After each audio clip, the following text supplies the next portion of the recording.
sepisan ing atase bro lahir saka nggawa garebane Yayi Kunti nganti dina iki umure wis 12 taun wedine kok durung pecah kuwi banget nggumunake Yayi. Kang kaping pindho bungkus kuwi ora mangan ora ngombe lawase 12 taun wedine kok ya ora surut ora susut nanging kepara mundhak gedhe lan saya mundhak dhuwur. Iki jan lelakon kang elok banget putraku bungkus mau Yayi. Semono mungguh panguwasaning pangeran ingkang ngedahake marang titahe. Yayi, putramu bungkus kuwi dening pangeran wangune kok pinaringan kuat bratane, kuat prihatine lan kuat tapane Yayi. Ketitik 12 taun suwene ora mangan apa-apa, ora nginum apa-apa, mung merga saka dayaning angin utawa hawa. Wedene bisa urip nganti seprene coba. Kuwi gek bayi ngendi kuwi? Kuwi anake sapa? Pun Kakang durung tau tumpong. Ya lagi sebungkus kuwi kok Yayi. Nun inggih Kakang Repati. Mongko wadat lupiya sing wis uga ana lakon kang dumadi sakjabaning kahanan ingkang lumrah kuwi adakane kena kanggo titikan. Yen si bayi mau besuke bakal pinerca dening Gusti kang nyipta jagat piniji minangka dadi utusane pangeran Yayi. Mbuh dipercaya ing babagan apa? Apa babagan paring sesuluh, apa babagan madange pepeteng, apa babagan nyirnakake angkara murka. Manut pengrasaku pun Kakang kok mengkono Yayi. Inggih Kakang Repati. Mugi-mugi dawuh paduka Kakang Repati menika mangki numusi. Mawantu-wantu kula nyuwun pangestu paduka. Mugi anak kula enggal pinaringan luwar saking bungkusipun Kakang. Iya, Yayi. Siang Pantara Ratri pun Kakang ora kendhat. Tansah nderek yen nyuwun ing resaning Hyang Manon. Muga putramu bungkus tuli lulus saka ing ujiane ya Yayi. Inggih. Ngaturing nuwun Kakang Repati. Lan maneh pun Kakang ora maido tumrap marang garwamu Yayi Kunti Talibrata Yayi. Wiwit biyen mula Kunti kuwi mujudake wanita kang kuat apa bratane. Pun Kakang mireng caritane wong Mandura. Yen to Yayi Kunti ku wiwit prawan wis seneng nglakoni, wis seneng sesirih. Mula Yayi Pandu Beja Kemayangan darbi karo Yayi Kunti ingkang tubekti marang kakung. Pinter kula wentah marang anak. Tansah napake marang yugane nganti ora kober mangan enak, sari kepenak. Lumantar Yayi Widara sing tok dawuh nunggu si bungkus, dheweke kerep matur marang pun Kakang. Yen to Yayi Kunti ing saben surya lumarap ora kendhat mesti teka ing wana Mandalasara papan penesi bungkus kang wigati tilik putrane mau. Inggih lakar kaluhuran Kakang. Yayi Kunti kuwi yen bab nyang anak wah pun Kakang ora maido kok Di. Dheweke pancen gemati marang putra-putrane. Mula yen kala mangsane Yayi Prabu rada ora pati dipikir dening Yayi Kunti, tak suwun ya sing sabar ya Di, sing sabar. Kula nuwun inggih Kakang. Ning tenan kok Di tenan. Keng garwa kae pancen hebat tenan. Coba to. Ing atase diwayuh, atine kok ya mung tatak. Tanggon wae Jopi. Nadat ketoke awake ora duwe daging ning kurune kuwi ora sabab perkara diwayuh ki ora. Kurune merko oleh ngurangi mangan, ngurangi seneng, betake napake marang anak-anake. Nyatane cara ututane putramu kuwi wah wangune dadi wong pinunjul kabeh kok Di. Buktine kang putra mbarep Puntadewa kae. Puntadewa kae arang-arang ana kedaton kepara kerasan nderek eyange ning Saptawarga. Ngangsu kawruh agama marang Kanjeng Rama Penemban Abiyasa. Kuwi si Puntadewa. Lho, ing atase bocah lagi umur 14 tahun wedine Wis meh rampung oleh ngapalake marang isining tulis ing kitab suci mau. Terus putramu si Permadi kae ya ngono. Ing ngatasi bocah lagi umur 10 tahun wae wis seneng saba turut ngalas. Buktine dheweke melu Yai Widura njaga kadange tuwa si bungkus. Jare ya wis wiwit seneng prihatin si Permadi kuwi. Lakar kaluhuran Kakang lah coba to. Apa ora sinung bejo kemayangan sugeng moto Yai, Yai. Ngaturaken geng penuwun Kakang Permadi. Dadi upama paduka menggalih pun Kakang apa Yai Prabu bisa nglakoni iki? Anakku ki lagi laire wae wis ana tengara sing ngedeg-degi. Lair saka wetenge Mbak Yumu Gendari, metu daging sak tengkel. Terus tak dupak malah dadi 100 tengkel. Tengkelan sing gedhe dhewe dadi Kurupati kuwi. Tengkelan sing cilik-cilik padha dadi Kurawa kabeh kae. Ngono wae bakal dadine bayi mau dibarengi karo kewan-kewan sing saba bengi kabeh padha mbaung. Bangsane singa, macan, asu ajak, serigala kabeh mbaung bareng. Wigati ngurmati marang si Jababayi Kurawa mau. Inggih. Menika pratandha bilih anak kula Kurawa menika sentosa gesangipun Kakang. Ya muga-muga mengkono Yai. Nun inggih. Banjur magepokan anane penyuwun saka Garwa Paduka Yai Madrim. Iki ya nggumunke meneh ya, nggumunke meneh. Jabang bayi iki nandhut Yai Madrim iki. Ya wong sing padha nyidam kae lumrahe rak nyidam kepengin dahar bangsa wowoan apa nyidam kepengin ngelus-elus sirah yoga sing butak. Barang kuwi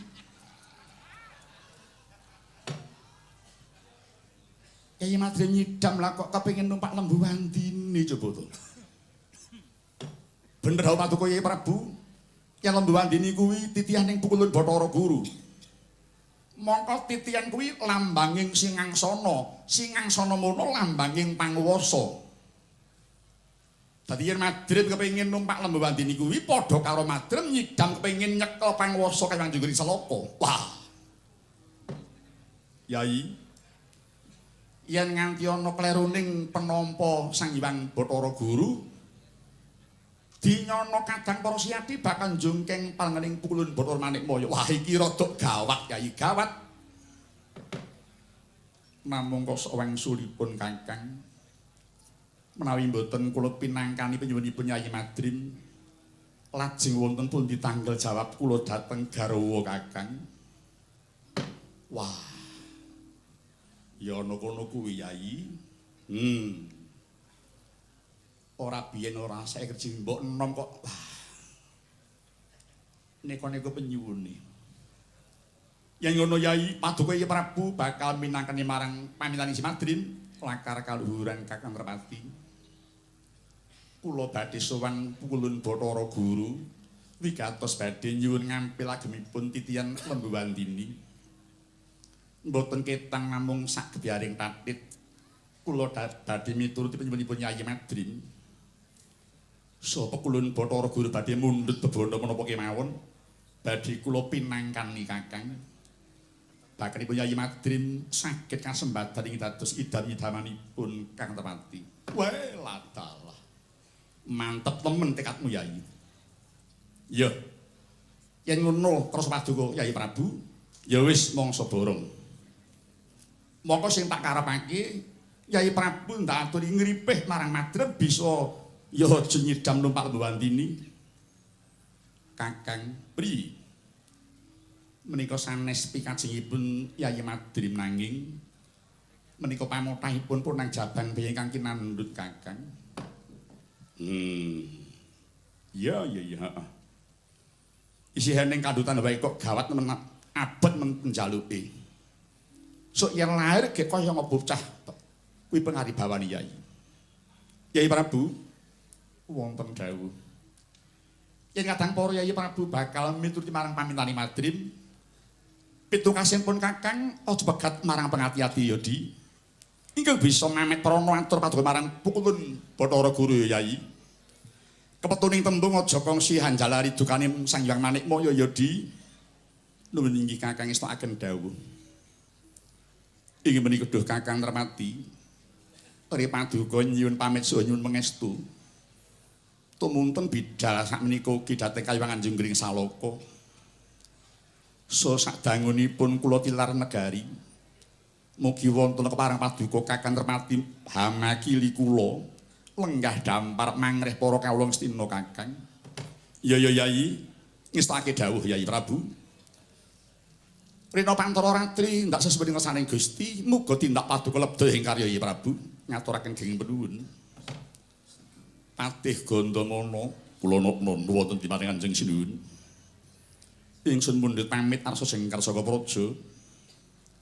Kanggo sawetara palenggan dampar kasta Kakang Nrmati makili jeneng ingsun.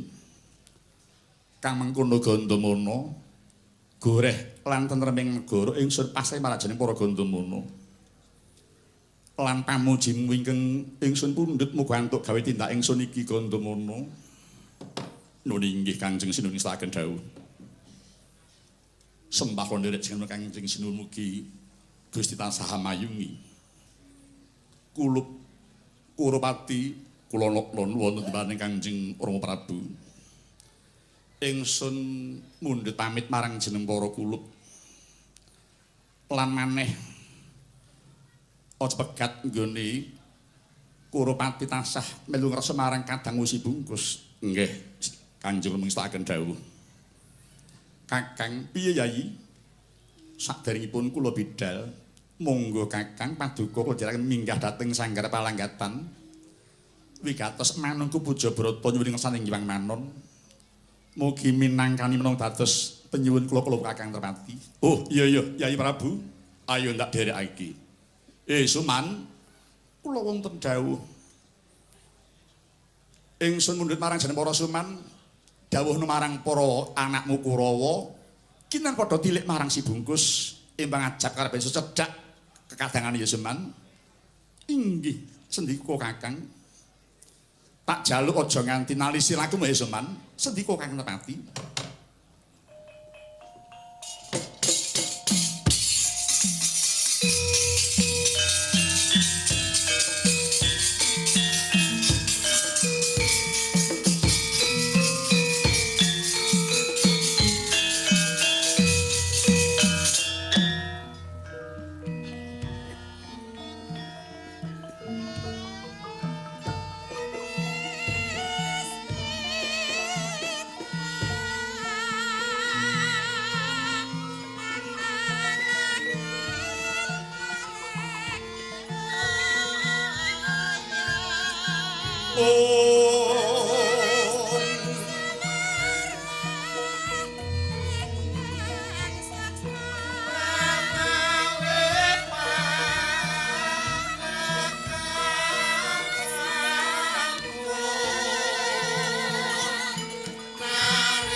Sang nata bonggur hangetaton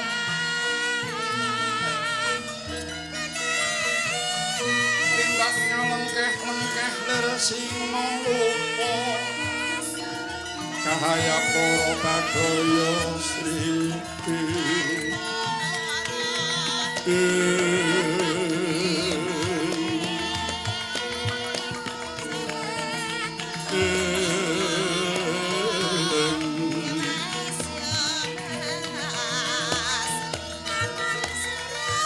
samyangan pilupa cara nata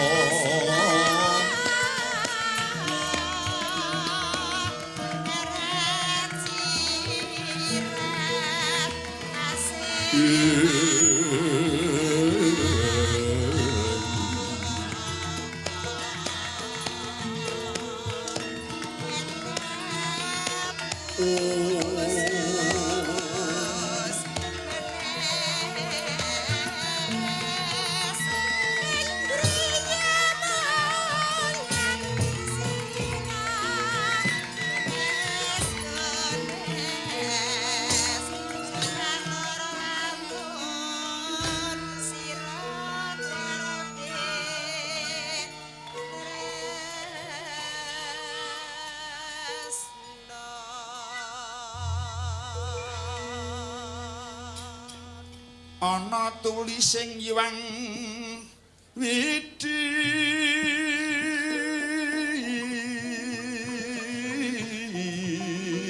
janji sabar ora kasusu sawae jembar-jembar paring lemu-lemu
Anakku bocah ayu, Nduk.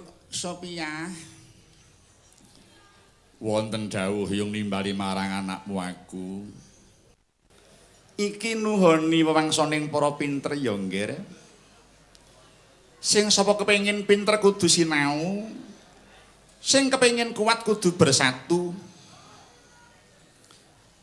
Bersatu bisa kelakon waton gelem nyambung silaturahim ya, Yung. Mongko wong yen sing wis gelem nyambung silaturahim iku atine kudu ikhlas. Iya bener, Nduk. Surasaning hadis uga nyebutake kok, Nduk.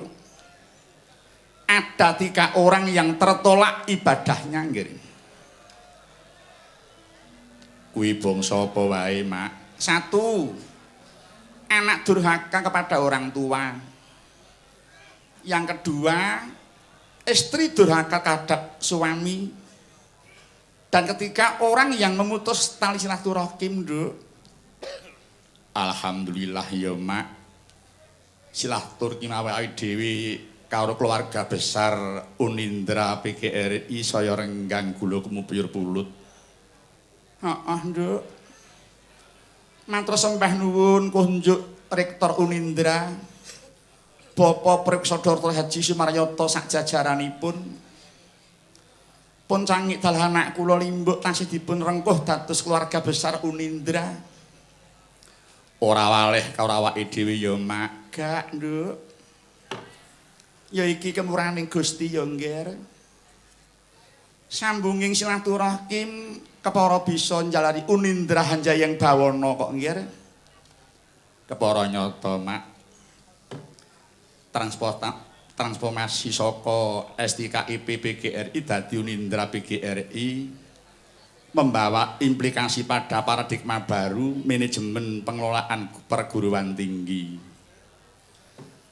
Transformasi secara empiris memberikan isyarat yang tegas bahwa sebuah perguruan tinggi sekelas Unindra harus mengedepankan kualitas yang berkelanjutan sebagai panglima dalam menjawab tantangan global, nggih. Iya, heeh. Kualitas Unindra paling tidak bertumpu pada 4 paradigma baru.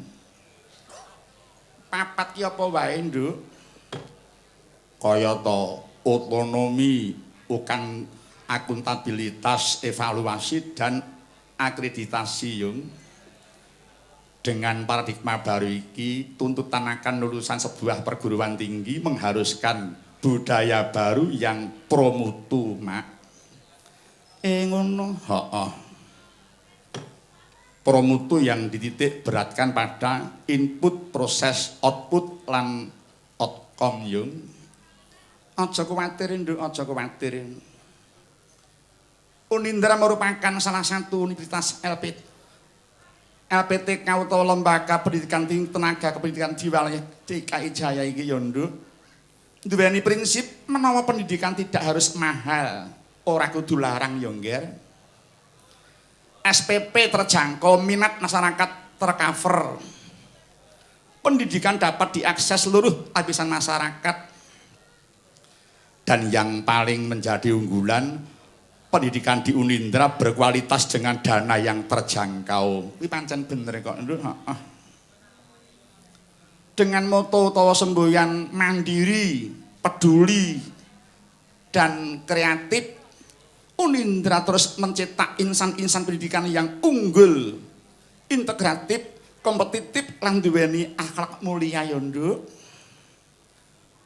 Berakhlak mulia utawa akhlakul karimah ya, Yung. Bener nggih, heeh. Hampir semua lulusan Unindra memiliki kompetensi yang memadai. Dadi jumbuh karo visi misi ning Unindra, Mak. Aku yo nderek bungah. Melu seneng, Nduk, visi Unindra cukup jelas.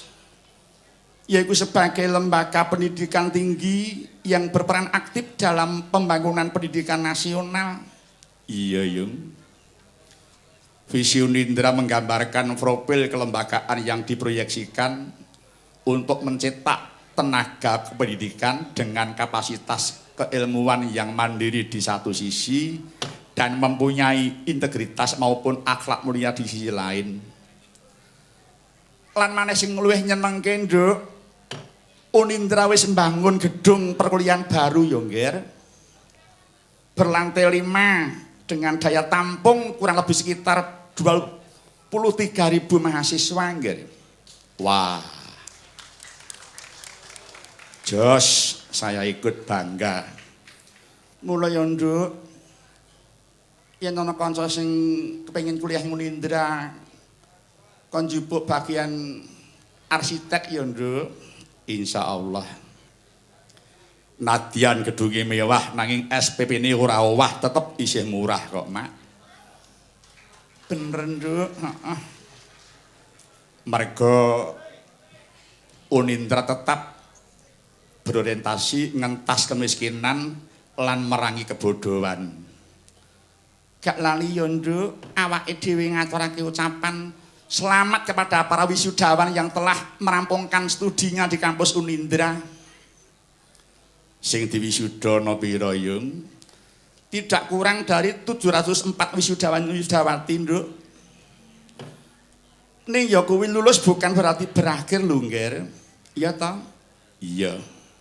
Lulus berarti wisudawan harus dan akan mau ngawali babak baru, mengabdikan diri kepada masyarakat sesuai dengan ilmu yang dimiliki, ya, Nduk. Iya, dengan ilmu yang dimiliki kuwi pancen kepengara nyata, Mak. Lulusan Unindra tak kudang dadi sarjana sing duweni kemampuan akademik lan profesional, Nggir. Iya. Yang integratif dan interkonektif ya, Mak. Kepara nyata. Uga dadi sarjana sing beriman dan berakhlak mulia. Duweni kecakapan sosial, manajerial lan berjiwa kewirausahaan ya, Nduk. Iya. Darbiya jiwa ingkang berwirausahaan ya, heeh. Pandongaku kampus Unindra uga dadi kampus unggulan, menjadi favorit bagi lulusan setingkat SMA. Amin ya rabbal alamin. Nduk, apa, Mak? Kaya tahun kang wis kepungkur ayo padha ngaturake lagu wajib tumaraping Unindra ya, Nggir. Apa, Mak? Lancaran Unindra. Lancaran Unindra. Heeh. Wi gajeke ya ana bawane, Nduk. Mengkono, heeh. Monggo para kadang pengrawit dipun rajikaken lancaran Unindra sawetawis. Monggo. Sekar Hamurwani kondo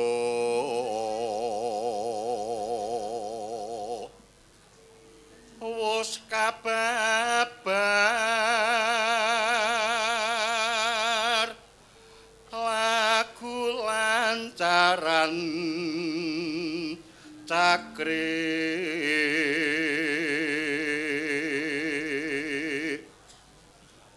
Unindra paliatan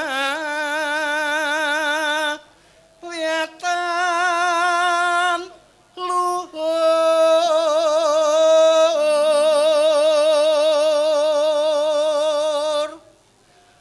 bangkit nyipta sarjana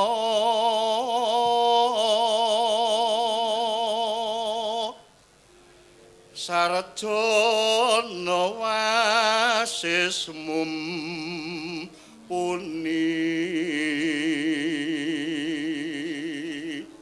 Mengko unining lancaran Unindra babal pisan tinggo methuk karo bintang tamu pelawak ya, Nduk. Iya. awok ngelmu junjung darajating bangsa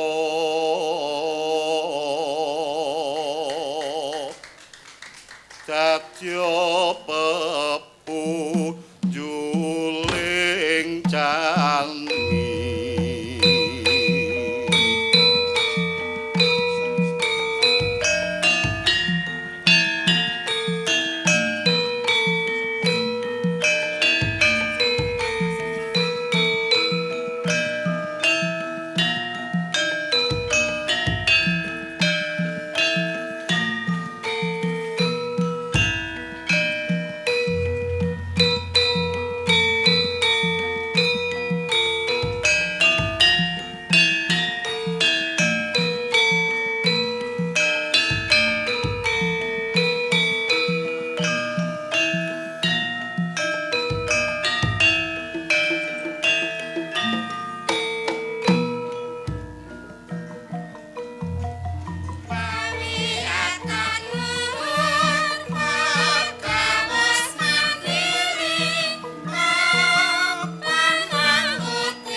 Wis kasempatan diaturake lancaran Unindra ya, Nduk.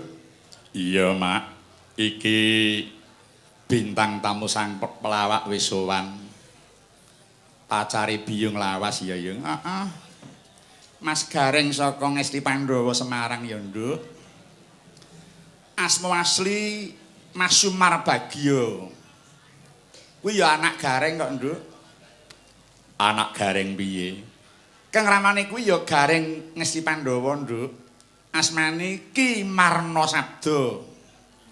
Petruke Swargi Ki Sastra Sabda, pengendange Ki Narta Sabda.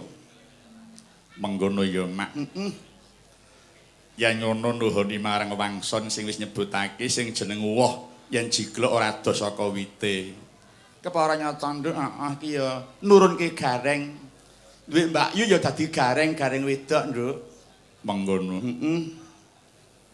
Wilujeng dalu Mas Gareng. Wilujeng dalu, Mak. Sampun saged istirahat to? Alhamdulillah sampun mboten ketang cicil menyicil. Wah, saploke lenggah ning padepan pencak silat saiki iso silat Mas Gareng iki. Nggih, sing baku menyesuaikan tempat. Ngaten nggih. Nginepe teng padepokan pencak silat nggih sakniki pinter silat lidah. Silat lidah. Nggih, golek alasan pokoke. Mas Gareng. Dalem, Pak. Kepareng nguningani kados pundi swasaning dalu menika? Pun kaya main teng open. Saka panase piye? Sumu. Niki piyai samenten klebet panjenengan niki mboten enten resikone, sing resiko niki kula, Pak. Resikone apa? Hawa panas ngeten lak mesti kemringet. Nggih. Niki dagangan dledek, Pak di. Oh, nggih. Kula mlayu ngisis delok mergi panase mboten nggih rasa tanggung jawab sebagai orang yang profesional. Apapun yang terjadi harus kita jalani. Nggih. Nah, nadyan kula niku ngeten-ngeten lagi alumnus Unindra. Lho. Ora Dik, tenane lho. Lho, alumnus Unindra. Lah kula lu nderekke Ndara Pandhawa nu pinten taun? Kuwi sambung rapete apa? Lah Ndara Prasta niku nggene sinten? Pandhawa. Lah nggih, kula lagi iya. keluaran Pandhawa to, Pak. Iya, dadi ponokawane Pandhawa, iya. Dadi yen Unindra nu pun ngandhake wong Universitas Indraprasta PGRI. PGRI itu Indraprasta niku pun ngarani papan dununge wong sing pinter, wasis, becik kelakuane. Indra Prahasta. Prahasta. Indra niku ratu, pro sapirangan, hasta niku 8. 8. Dadi niki pun entuk sak prawalaning Kayuwangan Indra Prasta, utawi Kayuwangan Indra, nggene Bathara Indra Kayuwangan Kaindran niku. Jane ajeng kula terjemahake ning pun jenengan saut mboten sida. Inggih Mas Gareng nyuwun pangapunten kula lancang nggih Mas Gareng. Alah kancanu pundi sing enten kok, Pak. Mongko kono ora tau ana wis. Belas wong kula nggih nderek terus kok. Nggih. Wah, yen kula menterjemahake pun beda malih. Lain lagi. Mboten ngoten yen kula menterjemahkan sing sesuai kali kahanan dalu niki. Pripun? Yen Indraprasta niku ini malam tasakuran karena telah baru saja mewisuda 704 mahasiswanya. Niki jumlahe, Pak. Nggih, leres. Indra drama wayang kulit dengan lakon Bimo Bungkus dibawakan oleh Ki Anom Suroto sebagai hiburannya. Nggih. Prasetyo Bayu Aji putranya juga ikut. Ta niku ditambahi K dadine tak ketinggalan Gareng Semarang derek. Sudah melu payu. Alah meh keri kok. Inggih. Niki wong gegulang bab otak-atik gathuk menika pun timbali Bapak Rektor ingkang kula nolak sithik-sithik nunggak semi kalian naminipun asmanipun Bapak Sumaryata. Sumaryata kula Sumar Bagyo. Weh. Sami-sami Sumar, Pak. Ning beda nasibe. Nah niku. niki dibayar mriko mbayar, Pak. Ning lak nggih sami-sami ngisi pembangunan. Leres. Bidangipun benten-benten beliau rektor. Tegesipun rektor wonten, Pak. Bela iki. Menapa? Rekreasine ana kampus. Jadi mboten pernah melepaskan perhatiannya terhadap kampus yang dipimpin. Nggih. Toroh tenaga, toroh bondo, toroh pemikir kanggo kemajuane kampus ora nolak. Wah, toroh niku tegese tombok. Nggih. Dekan. D niku dedikasinya harus tinggi terhadap alma maternya. Kan kantor sebagai rumah keduanya. Yen dosen pun beda. Do niku dosa kalau mahasiswanya bodoh. Sentral perhatian para mahasiswanya. Dadi ngati-ati menawi dadi dosen sak tindak sak ucap diterokake mahasiswane. Mula yen ngajar ya sing ngati-ati. Mari kita didik mahasiswa dengan pendidikan yang berkarakter.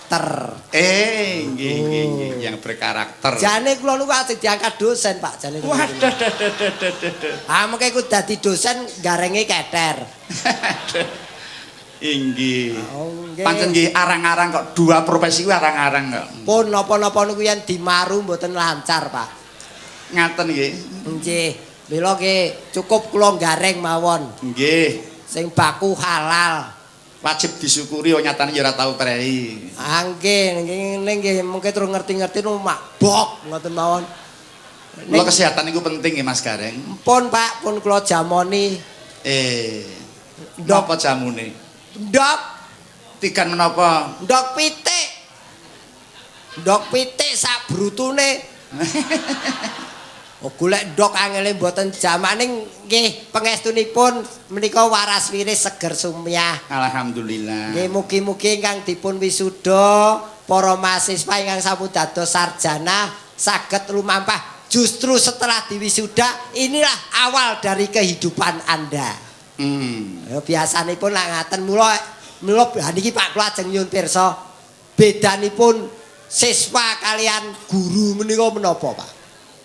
Guru sing mulang siswa sing diulang. Oh niku umum pun pirsa. Siswa ngadep guru, guru ngadep siswa. Sing radi spesifik ngoten lho, Pak. Aku ra mudeng. Lah bedane sing kula tau krungu yen siswa niku enten bea. Ning yen guru mboten ngangge bea. Oh. Nika lak enten tembung bea siswa. Jenengan nate mireng bea guru. Niku tadi beda-bedane niku. Ning tidak perlu dipermasalahkan beda. Yang penting mari kita isi pembangunan dengan pendidikan yang berkarakter. Nggih. Nyatane jenengan pun keras piyambak to saiki rada luntur karete bangsa kita. Nggih. Lah niki semoga nanti kalau sudah berpendidikan karakter kita kembalikan niki nuwun sewu nggih nadyan setitik titip mari kita kembalikan Pancasila sebagai dasar negara kita. Ampun nganti dilalekke aja nganti wani nyingkirke nggih Mas. Nggih. Kok ndak kewalat, ndak keweleh gitu. Nggih. Wong angger Pancasila ki dilalekke ya akeh. Akeh wong pinter ning ora ngerti. Apa bedane pinter kali ngerti? Menawi pinter niku kula embake pinter niku papat kuwi saka apa? Saka loro tambah loro niku wong pinter. Ning yen wong ngerti papat ki saka apa? Iso saka loro tambah loro, iso siji tambah telu, iso telu tambah siji, iso 5 kurangi siji. Niku dengene wong ngerti, Pak. Oh. Yen wong pinter niku biasane okol tok. Sok-sok malah luput-luput bejane nggo minteri wong liya. Yen wong pinter ngerti. Wong pinter ngerti nggih. Nggih, ajeng tumindak, oh iki luput, aku ra sida tumindak. Oh iki bener ditambahi volumene. Niku lho, kaya kula niku ngomong gampang nindakke angel ora umum Pak Nur. Lah kuwi. Kuwi jenenge jarkoni kuwi. Ah kene paling mboten lak nggih sembur-sembur adas to Pak. Nggih. Nadyan ora iso nglakoni ning yen iso ngandani kuwi pahalane nggih enten kok Mas Gareng. Amin. Amin. Nggih, sagete nggih mong ngeten kok, Pak. Inggih. Arep ngapa? Mencolot. Ngono iki nego dawuh panjenengan. Oh kok. ngaten. Nggih. Menika wonten pamundhut mantel nawala menika Mas Garing. Pamundhut lagon menika. Sik anak kula Bayu pun teko, Pak. Wah. Sing bar dobel iki lho. Wah, gleling kowe. Gleling wes, pokoknya yang penting uang masuk. Persahabatan kok Mas. Persahabatan nggih pancen nggih. Inggih. Pancen diperlokke Dik Bayu. Inggih. Wonten awala menika Nggih, Pak. keparengan nyuwun ladrang ayun-ayun. Saking Bapak Supaya Raharja dosen Unindra ing Jakarta. Inggih. Menika kagem setunggal Bapak Profesor Dr. Haji Sumaryoto Sohibu. Kanthi atur mugi tansah nguri-uri kabudayan Jawi khususipun wayang pura Ki Haji Anom Surata saha Mas Bayu. Oh inggih.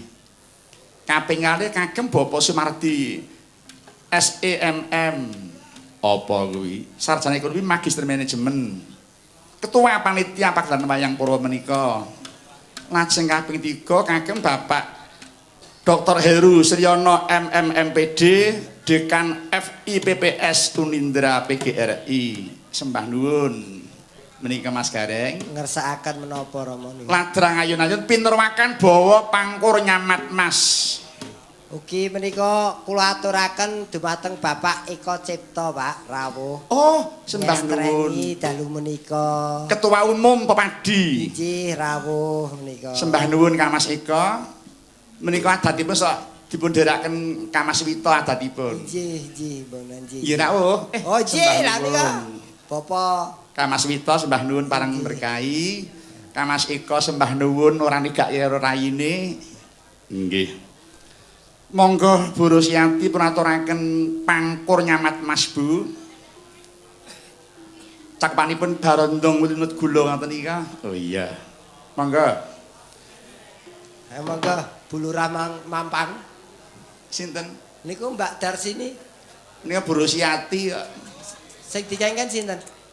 Bu Rusiyanti sing tak aturi nyekar. Sik mau do ora usul ana wong kleru kok do ao. Budal bareng ning kene kok mungsuhi iki lho. Mula kaya reyak to. Napa, Pak? Kaya reyak kok omah bareng sak truk bareng tekan perapatan doh perang dhewe-dhewe. Perang dhewe-dhewe do sabet-sabetan. Nggih. Monggo Bu pun aturaken. Terandang wing nolak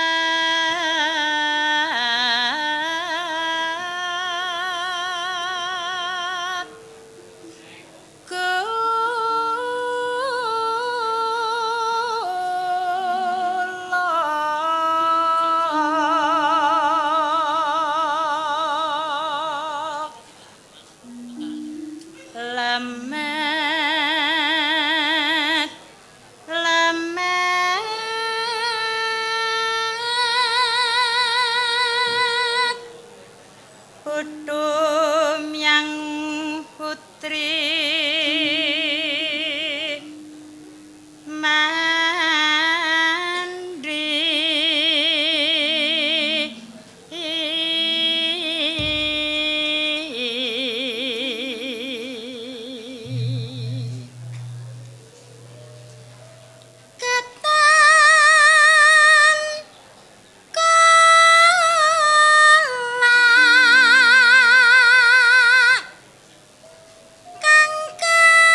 jenang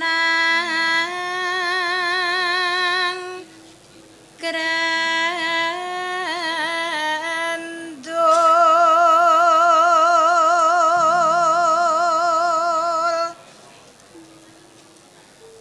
kaluwane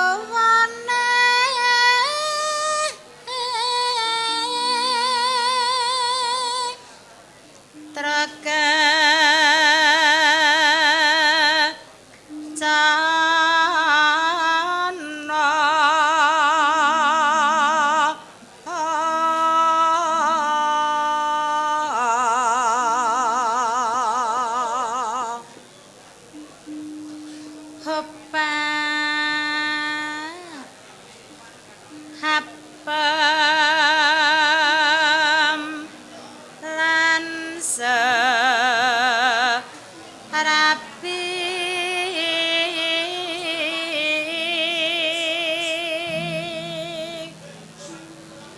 pipi pipi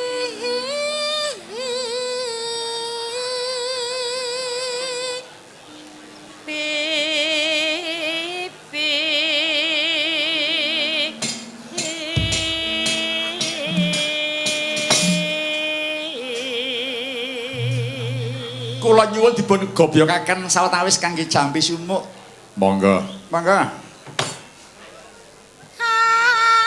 ayon kula ayon tak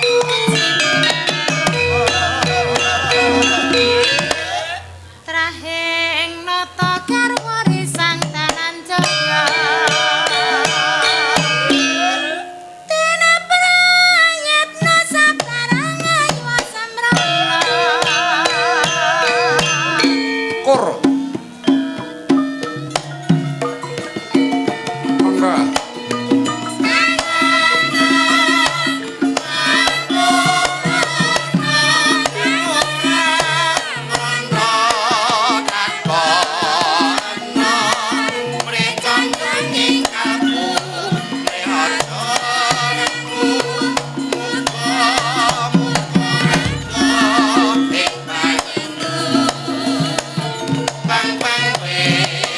Tanduk.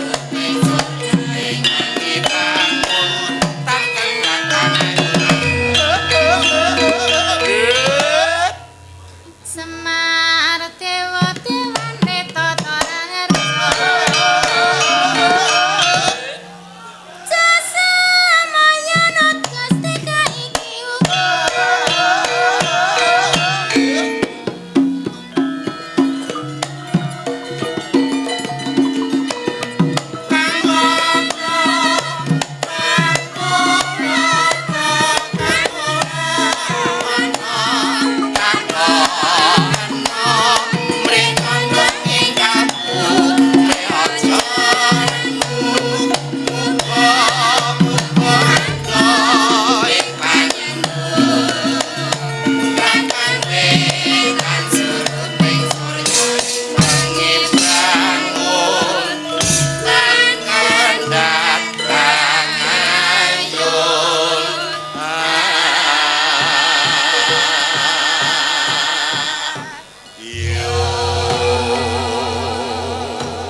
Mas Gareng, Nun, kula nyuwun nuninga Mas. menapa Rama? Bibar beksa lajeng lenggah sesedokan menika menapa werdinipun? Nggih kejawi njagi sopan santun ugi menika ndongaaken ingkang rawuh dalu menika. Oh, manembah dhateng Gusti. Nyembah marang Gusti nggih dhateng Gusti tur menika naminipun sembah. Menika semoga yang datang malam hari bah niku bahagia hidupnya. Amin ya rabbal alamin. Niku dadi Manut agama ingkang kula rasuk, dos pundi Rama? wong 40 kuwi padha karo wali siji dongane. Nggih. Monggo niki ewon ingkang sami rawuh. Mboten umum niki upama entuk izin ngoten tugune dipindah, Pak. Iya, Jet. Kebak wah, dalu niki ling jaga sampean keamanane ketat banget. Inggih. Ora mung security ngundang buta loro barang. Napa nggih? Lah niku lho, Pak. Jenengan dijaga buta lho. Oh, Gupala ta. Gupala niku. Inggih, inggih. Nggih wong kangge regeng-regengan. Inggih, Gupala menika nulak Sukerto kok, Mas. Nulak Gareng. nggih nulak Sukerto. Inggih. Niku anti maling. Omah yen kepengin ora kecolongan ngarep omah kudu dikeki Gupala. Mesti ora bakal dicolong. Gupalane. Yen TV-ne ya tetep ilang kok. Nek orang hati-hati. Lah nggih Gupala abot sing nyolong sapa rugi. Lah inggih. Wah niku nek krungu gamelan joget lho Mas Gupala niku. Alah napa nggih? Wah diaturi kok. Ampun medeni to, Pak. Estu niku. Angger krungu gamelan joget Gupala niku. Wong Gupala niku reca watuhe, Pak.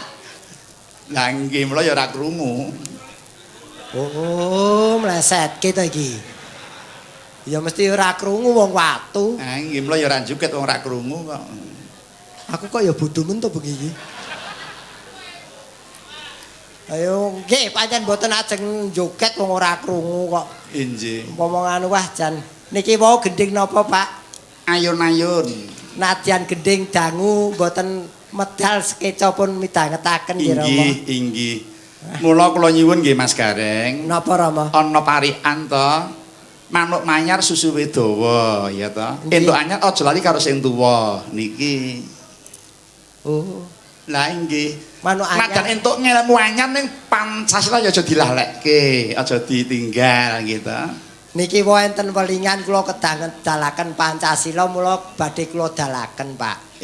Nadyan pun wong salwangsul kula dalaken ning menika kangge pengenget supaya Pancasila tidak luntur di hati masyarakat Indonesia. Inggih, inggih. Niku.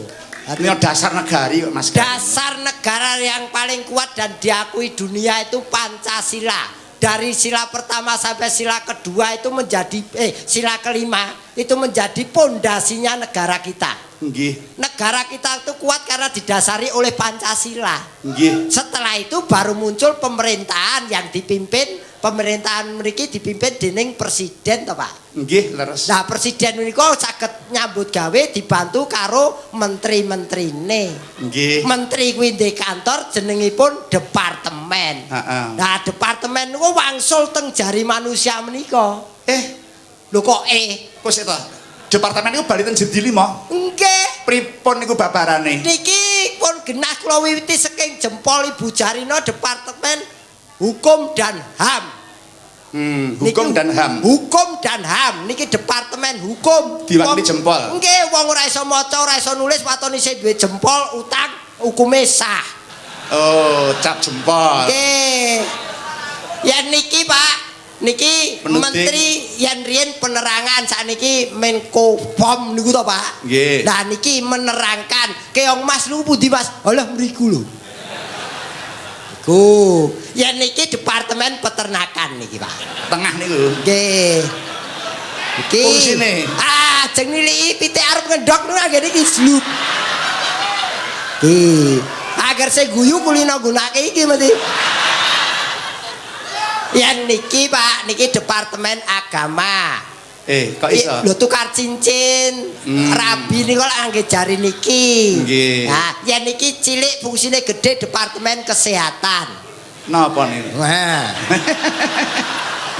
Nek yen digegem niku pun beda melih. Niki Menteri Pertahanan dan Keamanan sapa nggodha negaraku awas. Dibuka Menteri Dalam Negeri, diwalik Menteri Luar Negeri, diobake sithik duwite akeh Departemen Keuangan. Nek yen ngeten iki. Niki sing lagi kisruh bengi niki. Napa? Menteri Pemuda dan Olahraga. Nih diobake sithik Menteri Sekretaris Negara. Lah yen ngeten niki Menteri Urusan Peranan Wanita. Kok iso? Ubah-ubah, Pak. Deh. Ana ae. Lho lah nggih embane pancen maju emansipasi tapi kodratnya wanita harus tetap memegang kendalinya rumah tangga. Leres. Pekerjaan rumah tangga mboten kita mengke teng pembantu ning tetep pekerjaan di komendani ibu, Pak. Leres. Kaya bojo kula nu mboten tau ngederke gawean omah. Ora tau metu kok omah, ora tau nglirwake gawean ning omah niku. Sebabe napa niku? Lempoh, Pak. Ora rembugan. Inggih, kula namung garis ngandhapi dawuhipun Anatur Mas Gareng kula wau aja nglaleki nyang Pancasila. Leres. Lan kudu dieling-eling negara iki dudu negara agama nggih. Negara Kesatuan utawi NKRI. Inggih. Dasar Pancasila. Harga mati menika. Nggih, nggih. Pun ngotot bayune negara menika, Nggih. Pak. Wonten tunggalipun menika Mas Gareng. Menapa Rama? Kagem Mbak Limbuk. Nggih, enten napa? Menika pareng badhe atur Pak Sumbang Bawa. Matur nuwun. Saka sapa, Pak? Bapak Kirnata, Nduk. Weh, la iki. Wah, sedulur kula nang mirsani. Inggih. Monggo dipun pethuk Mai Mataraman Pilokca. Ngaturi Pak Kirnata, monggo.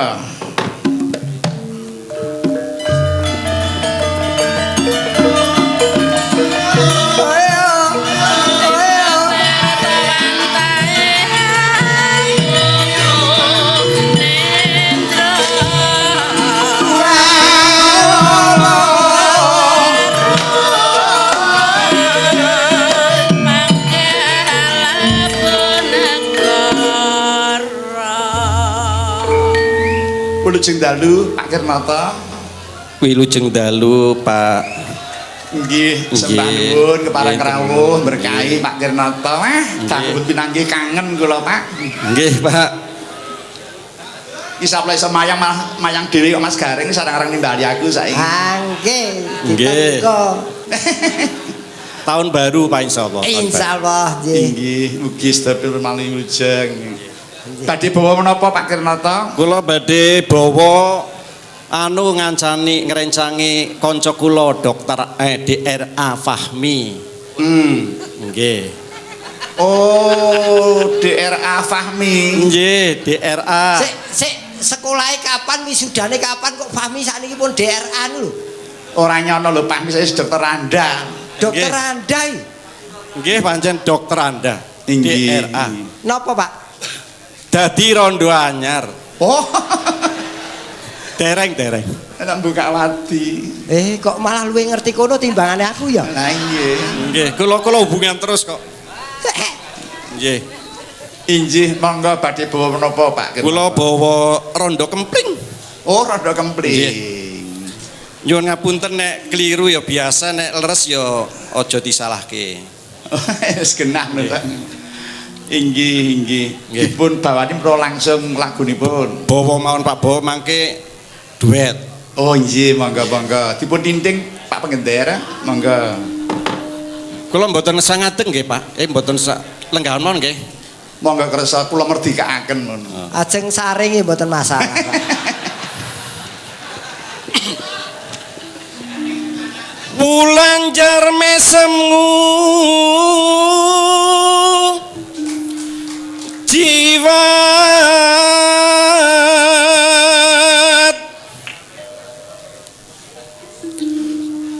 sasolae hamantesi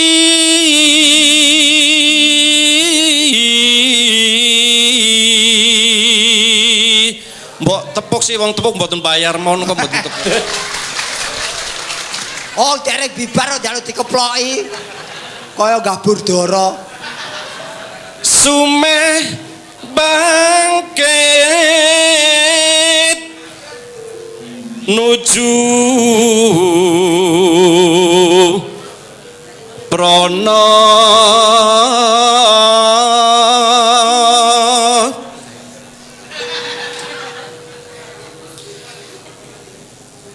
kendes luwes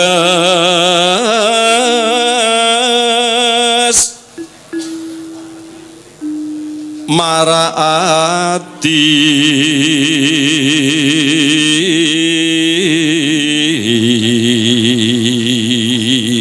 Pawakan entuk swara gandem ora aneh bojone 5 ya, Nduk. Iya. 5. Pripun ta? Lho jenengan niku duwe bojo apa sisil kuasti? Kok 5 to, Pak? Kula siji mboten entek lho, Pak nika. wong boten didahar Pak. Oh, hobi ya, Pak nggih. Mangkih tum masna wasulasa waruba. Ora mudeng. Dasar budaya yakti bisa teng mboten Mas? Nggih. Bisa teh niki. Bagi Maweh rasa ping pan dulu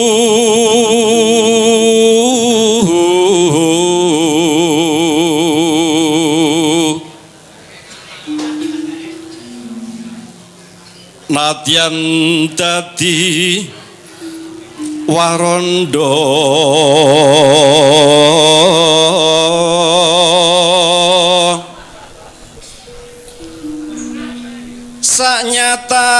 sanyatane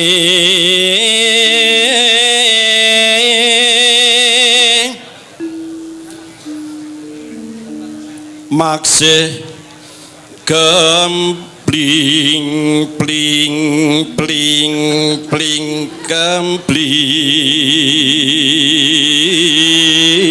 kempling Iku mengkene dadi ulon sukone kakean. Pling pling pling pling. Kayak kaset bundet. Wah, Nggih, hitungane nu dawah pinten kok iso plang pling plang pling. niki kalah swara dadi repot nih. Wah, jenengan dereng ngekeki rokok. Weh.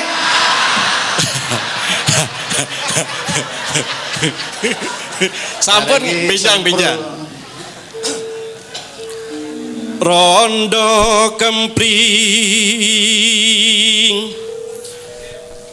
nyata dadi tetem